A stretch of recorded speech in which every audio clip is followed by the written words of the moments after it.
In America, every 36 seconds one divorce occurs, and the divorce rate for the first marriage is around 41%. For second it is 60 and 73 for the third. So don't imagine that things will be better with someone else. The same lack of abilities that are causing problem today will continue to exist and cause problem in relationship you are in. The top reason for divorce are: first, communication. Communication is a skill like any other, and mastering it can make or break a relationship. Learn how to listen without criticizing or interrupting, as well as learn how to communicate your argument without offending.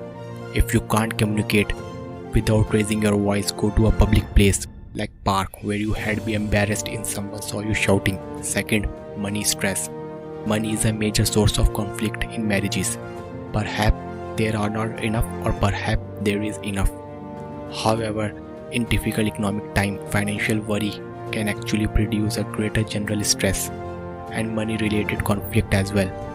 Put your good communication skills here and have a serious conversation about money. Set a budget that both you can live with and stick to it.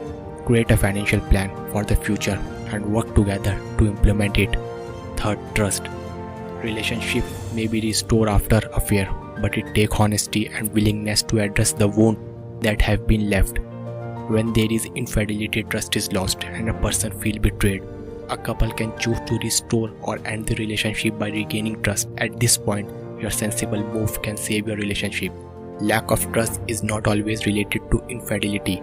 If you are always doubting your partner or wondering that they are being truthful with you, it's time to work on your trust issues together. Do what you promise you are going to do. Don't lie to your partner or others, even if it's a small white lie. Call when you say you will be.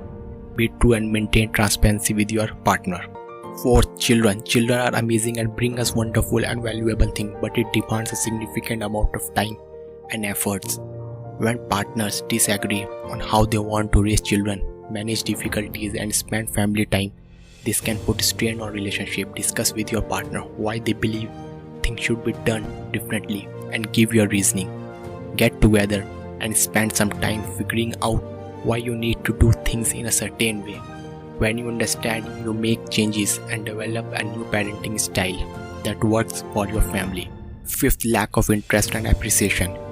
Most long-term partners go through moments when they feel trapped in a rut or where they love each other but not feel in love, and it's natural for your relationship.